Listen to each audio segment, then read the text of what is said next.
ఒకతను తన రూమ్కి వెళ్దామని మెట్లపై నుంచి అలా వెళ్తుంటాడు.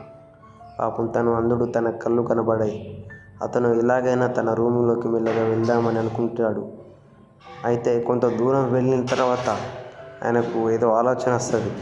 సరే అని అతను ఎలాగైనా రూమ్లోకి వెళ్ళిన తర్వాత ఆ పని చేద్దాం అనుకుంటాడు. కానీ కింద పడిపోతాడు. అంతలేని ఒక బాలుడు అక్కడ ఒక ఆట ఆడుకుంటుండో తనని చూసి దగ్గరికి వచ్చి తనని లేపుతాడు. లేపి నీకేం కాలే, బాగున్నావు, ఓకే అని చెప్పేస్తాడు. ఆ తర్వాత రూమ్ చూపెట్టగానే రూమ్ తాళం తీసి ఇస్తాడు. ఇచ్చాక తను చెప్తాడు, మీరు వెళ్ళండి అంకుల్, ఇందులో రెస్ట్ తీసుకోండి, ఓకేనా అని చెప్పగానే అతను సరే బాబు, ఓకే, థ్యాంక్ యూ అని చెప్తాడు. చెప్పగానే అతను డోర్ పెట్టుకొని లోపలికి వెళ్తాడు. తన ఇంటర్ని అక్కడ చూస్తే డబ్బులు పడిపోయి ఉంటాయి. ఆ బాలుడు ఏం చేస్తాడంటే వెంటనే ఆ డబ్బులను తీసుకొని ఆ డోర్ దగ్గరికి వెళ్ళి అంకుల్ అంకుల్ అని డోర్ కొడతాడు. కొట్టగానే అంకుల్ ఏం చేస్తాడంటే ఇంకా ఏమైంది బాబు అంటాడు.